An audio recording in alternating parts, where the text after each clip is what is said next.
One of my favorite visual effects, especially when working with black and white images, is to add a little bit of grain or film grain back into the image. Typically in Photoshop, you would use something called the Add Noise filter on a separate layer and then play with blending modes and so forth. Camera Raw, especially in the new version of Photoshop, has made this much easier to accomplish. There's actually an effects panel over here on the right. We'll go ahead and click on the effects icon.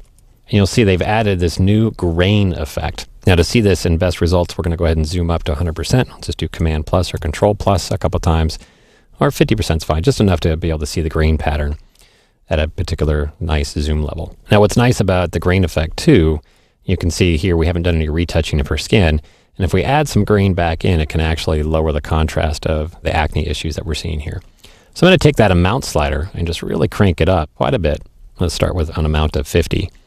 And you can see it's like using old standard film. Each brand of film in the old days, the film had a signature grain pattern. And so with these three sliders, you can actually recreate a lot of those different film patterns or grain patterns that you may have been used to if you used to shoot film.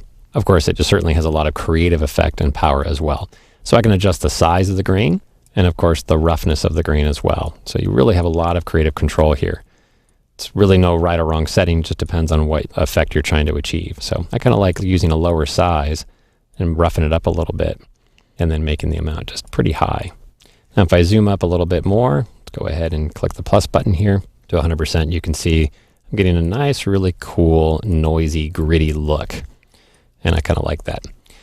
Again, this is all non-destructive. You can go back and change the values at any time.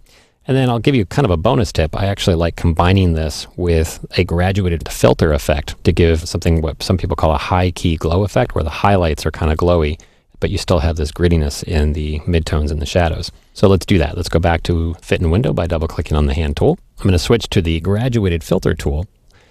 And I'm going to take the clarity all the way down to -100. I'm just going to go ahead and drag down from the top, holding down the Shift key, and dragging out a gradient all the way the length of the image.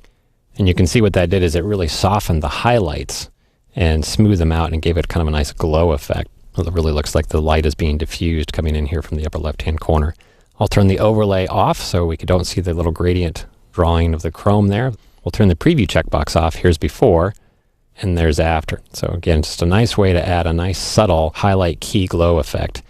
And combined with the grain, the new feature in the effects panel there, you get some really interesting creative effects very quickly without a lot of work.